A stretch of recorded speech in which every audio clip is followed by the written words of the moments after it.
এখানেও কয়েকটা জিনিস মনে রাখা দরকার। একটা হলো যে আমি তো নেইবারকে কখনো পরিবর্তন করতে পারবো না, তাই না? আমি অন্যদের পরিবর্তন করা যায়, অনেক দেশকেই পরিবর্তন করা যায়। আমার এক্সপোর্ট ইম্পোর্ট ওটাও পরিবর্তন করা যায়, কিন্তু নেইবারের সাথে যেই এক্সপোর্ট ইম্পোর্ট হয়, বিশেষ করে এসেনশিয়াল কতগুলো জিনিস আছে। আমি একটা এক্সাম্পল যদি দেই, যে পরিমাণে মানুষ স্বাস্থ্যের জন্য যায়, এটা তো রাতারাতি সম্ভব না।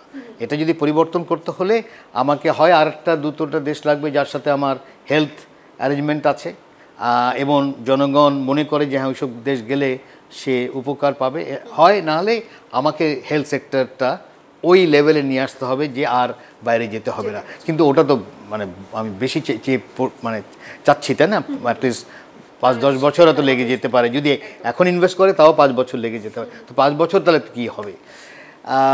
নেইবারকে যেহেতু পরিবর্তন করা যায় না, এটা দুদিকেরই মনে করা উচিত। এটা ঢাকা যেভাবে মনে করছে, দিল্লিরও মনে করা উচিত যে সেও নেইবার পরিবর্তন করতে হবে, তাকেও বাংলাদেশকে নিয়েই তো থাকতে হবে যতই যা বলুক।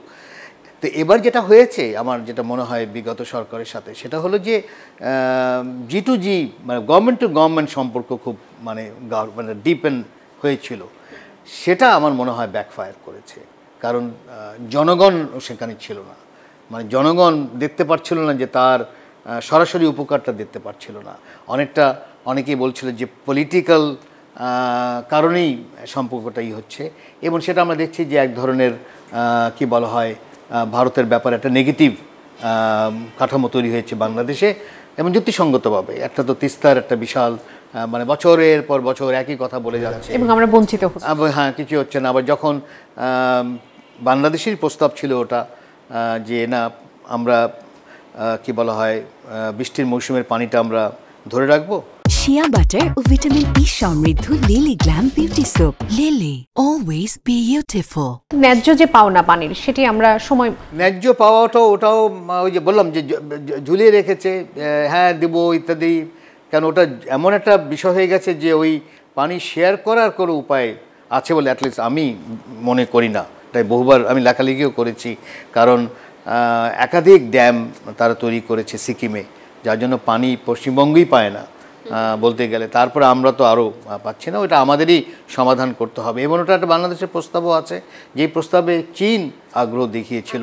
যেই মুহূর্তে চীন আগ্রহ দেখে তোরা ভারতও বলছে, তাহলে আমিও এর মধ্যে। তা এতদিন কেন তুমি শেয়ারিং করছো?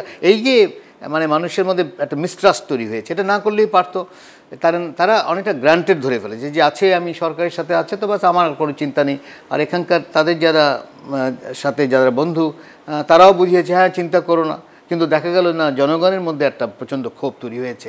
তো ওই কোর্স কারেকশন তাদেরই করতে হবে, মানে তাদেরও চিন্তা করতে হবে যে না, সম্পর্ক রাখতে হবে জনগণের সাথে। জনগণের সাথে যদি সম্পর্কটা না রাখে, তাহলে একসময় ওটা কিছু দূর হয়তো যাওয়া যায়, কিন্তু একসময় এটা ব্যাকফায়ার করবে। তো এই বেশ কতগুলো জিনিস আছে, আমি ওইগুলো যদি আমরা ঠিক করতে পারি। এবং আরেকটা জিনিসটা হলো যে আমাদের পেশাদারিত্ব বাড়াতে হবে। মানে ওখানেও একটা দুর্বলতা রয়ে গেছে। জ্ঞানের একটা মানে প্রচণ্ড নলেজ জানতে হবে যে কার সাথে আলোচনা করছি, তার ব্যাকগ্রাউন্ড কী, কোন বিষয়ে, তাহলে ওই একটা ইম্পোজ করার যে বিষয়টা সেটাও কমে আসবে।